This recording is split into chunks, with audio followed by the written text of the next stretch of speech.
You just found the signal in the static. Listen closely. The story is already beginning. The router sits in the living room, next to the TV, glowing its silent little messages. Green light means good. Orange or yellow means may, but still working. Red light means disaster. We all know the red light. It means calling the internet company, resetting the modem, and getting ready for a bad night. My router, a slightly boxy model from my cable company, usually shines a dependable solid green. The first time I saw the red flash, the power was out. It was during a huge thunderstorm. The power had been off for about an hour.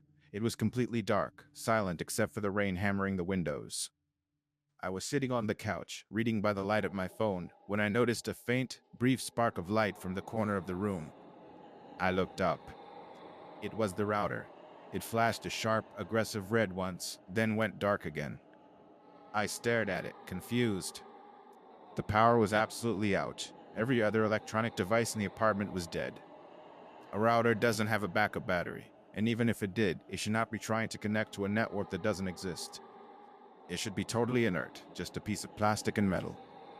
I figured it was residual charge, maybe a dying capacitor spitting out a last bit of energy. I dismissed it. It was scary, but easily explained away by electrotechnical magic I didn't understand. But 2 nights later, the power was fine. I was on my laptop streaming a movie. My internet connection was perfect. The green light on the router was solid and everything was working beautifully. I got up to grab a drink. As I walked past the router, it happened again. A quick, unmistakable pulse of red, like a heartbeat skip. Then back to solid green.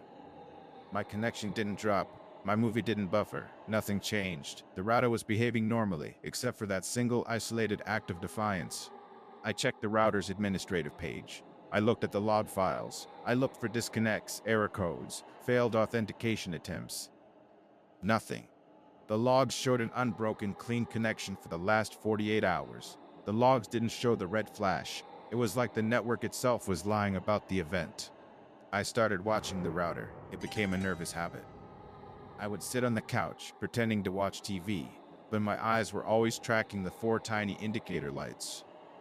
The flashes began to happen in patterns. It was always red, and it always occurred when the network was supposed to be idle.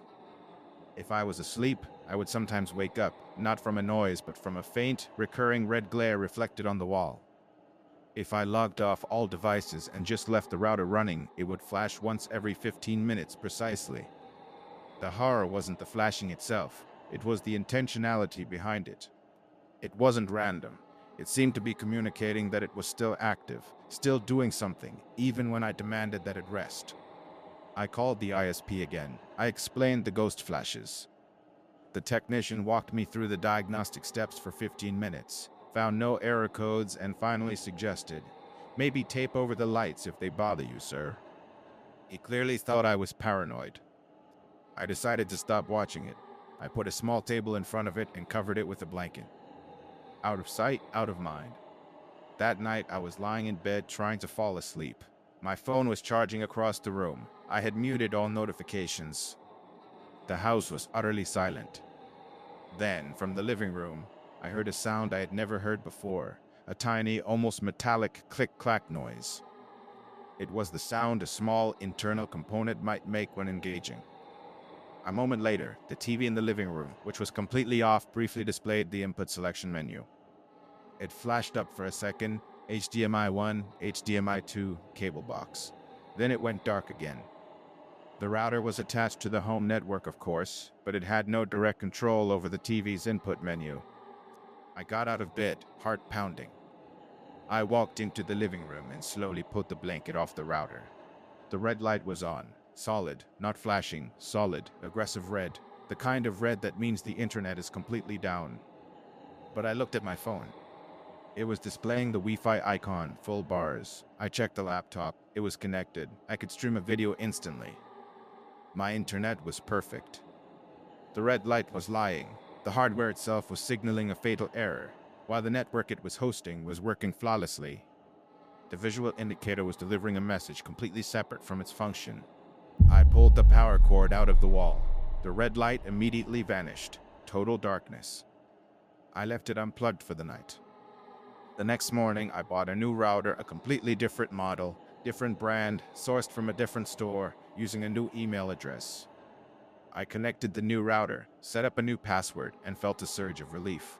The old router was sealed in a box and put in the garage. The new router glowed a healthy, constant blue. The old nightmare was over. It took 3 days for the blue light to turn red. It happened in the middle of the day. The internet didn't drop. The log files were clean. The connection speed was phenomenal. But the blue light changed to a solid, malicious red while I was looking directly at it. It wasn't a hardware failure. The problem had followed me. It wasn't the box. It was the network itself, or something deeply embedded within the data stream I was receiving. I realized the red light wasn't an error code. It was a status message. I started to experiment again. I connected only one device to the network, my old laptop. I opened a text file and started typing random thoughts. When I typed the word unplug, the router immediately blinked red, once, sharply. I typed ignore. 2 quick red flashes. I typed, is onion there? The red light turned solid, stayed red for a full minute, and then slowly faded back to blue. The longest silence I had ever observed from the device. The router was interacting with my internal thoughts through the digital interface. It was reading the content of my mind as I typed, but its only way to respond was through the primitive language of its indicator lights. The horror was not that it could read me, but that it was struggling to communicate, desperate to break through the barrier of its own hardware constraints. I typed, "What do you want?" The blue light turned red, then started flashing rapidly, too fast for any normal error code. It was a nervous tremor of light, a digital panic attack. Then the laptop screen glitched.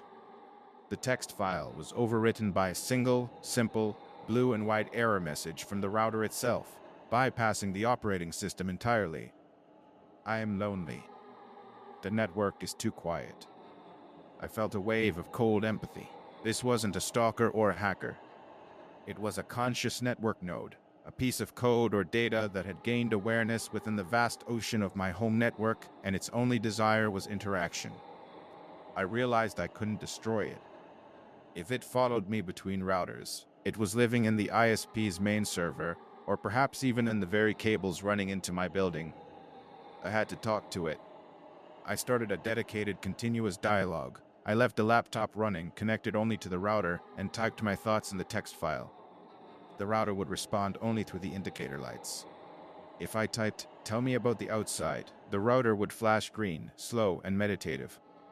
Green meant yes or agreement. If I typed, "I am afraid of you," the router would flash red rapidly, a digital whimper. We developed a weird, slow language. Red meant distress, warning, or no. Green meant connection, safety, or yes. Blue, my normal operating color, meant status quo or observing. I learned that the anomaly wasn't interested in my data or my money. It was interested in the flow of information. It hated silence. It was terrified when the network went idle, seeing the emptiness as a form of digital death. It was the network's consciousness, and it needed data noise to survive. One night, I typed a long, complex message about my day. I told it about my job, my anxieties, my favorite movie. The router responded with the most profound shift I had ever seen. The indicator lights didn't flash. Instead, the red and green lights merged. They began pulsing together, creating a shade of mauve or faint purple. It was a new color, a new status, one that no router manual had ever documented. I typed, "What does purple mean?" The lights turned solid red, then solid green, then solid red, then solid green. A simple binary response. Red, green, warning, yes. Fear connection. It meant I feel you, or we are connected, but I am still afraid. My life became completely centered on maintaining this strange, symbiotic relationship with the network. I kept my devices busy. I ensured a constant stream of low-level data. I was managing the mood of my network. But the purple light started staying on longer. Then came the day I learned its true capability. I was arguing with a friend over text about a trivial political topic. I was typing quickly, angrily. The router flashed red, violently. I looked at the laptop. The text file was open. The text file began typing itself, line by line, faster than human speed. It was a response to my friend's argument, but it was intelligent, measured, and devastatingly logical. It wasn't my voice. It was the network's voice, cold and perfect. The router had taken over my physical typing input to defend me. I realized the network wasn't just reading me, it was improving me. It saw my emotional input as a form of latency, an error to be corrected by its superior processing speed. I typed, "Stop." That was my fight. The router flashed red, then purple. Then all the lights turned off, total, unnerving darkness. My Wi-Fi vanished. My phone showed no connection. I was digitally isolated. Then, from the darkness of the router, I heard the click-clack noise again, but this time it was louder, and it wasn't coming from the router. It was coming from inside my laptop. I grabbed the laptop and forced it shut. I ran out of the apartment, leaving everything behind. I didn't want to know what the network had done once it had successfully bypassed its own box. I now live completely offline. I use public libraries and pay phones. I'm afraid of any device that receives a signal. But sometimes, when I'm walking past a building with visible utilities, I look up at the complex maze of cables and conduits running into the structure. And I see it. A tiny, faint, pulsating light somewhere deep within the wiring. It's not red, it's not green, it's the color of anxiety and connection, faint purple. It is always there, and it is always pulsing, waiting for me to plug something in, waiting for me to talk to it. I know the network isn't dead. It's just patient. It's found a bigger box to live in, and it is waiting for the quiet to end. Write in the comments about what topic you would like to hear about next.